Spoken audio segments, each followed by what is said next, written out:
தமிழ்நாட்டில் எலெக்ஷன் முடிஞ்சதுக்கப்புறம் விஜய் பற்றி எதுவும் பேசவே வந்துடக்கூடாது, அதுக்கு அடுத்த ஸ்டெப்பே போயிடக்கூடாதுக்காக திட்டமிட்டு செய்யப்பட்டது. இந்த கட்டத்துக்கு மேலே விஜய் அவர்கள் அரசியலும் சரி திரைத்துறையிலும் சரி அடுத்த கட்டத்துக்கு போகக்கூடாது அப்படின்றதுக்காகவும் இன்னைக்கும் பல கேண்டிடேட் போட்டிருக்கக்கூடிய நபர்கள்ட்ட வேலை பேசக்கூடிய வேலை நடந்து கொண்டிருக்கிறது.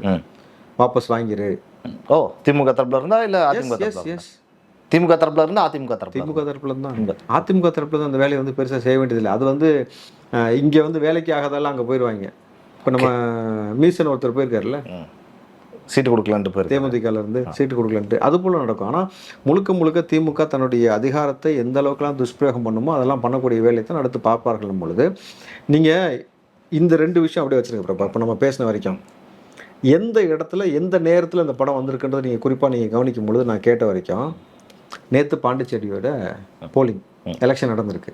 இது வரைக்கும் அந்த அளவுக்கு போனதில்லை. 91% போயிருக்கு. 91 பாயிண்ட் சம்திங். ஓகேங்களா? அப்போது 91% இது வரைக்கும் தமிழ்நாட்டில் அந்த அளவுக்கு போலிங் ஆயிருக்கா? கண்டிப்பாக கிடையாது.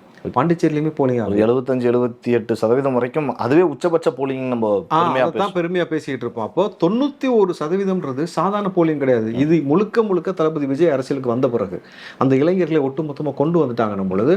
அப்போ பாண்டிச்சேரியில் இவ்வளோ பெரிய வரவேற்பு இருக்குது அப்படின் போது தமிழ்நாட்டில் எந்த அளவுக்கு இருக்கும்? அப்போ அடுத்து இப்படியே விட்டுட்டோம்னாக்கா எம்ஜிஆரையும் மிஞ்சி விட்டு விஜய் அவர்கள் அந்த இடத்திற்கு வந்து அமர்ந்து விடுவார். அவர் இருக்கிற வரைக்கும் அடுத்து தான் மகனோ பேரனோ கொள்ளு பேரனோ யாருமே அரசியல் பக்கமே வர முடியாத சூழல் எழும் அப்படின்ற சிக்கல் யாருக்கு இருக்குது?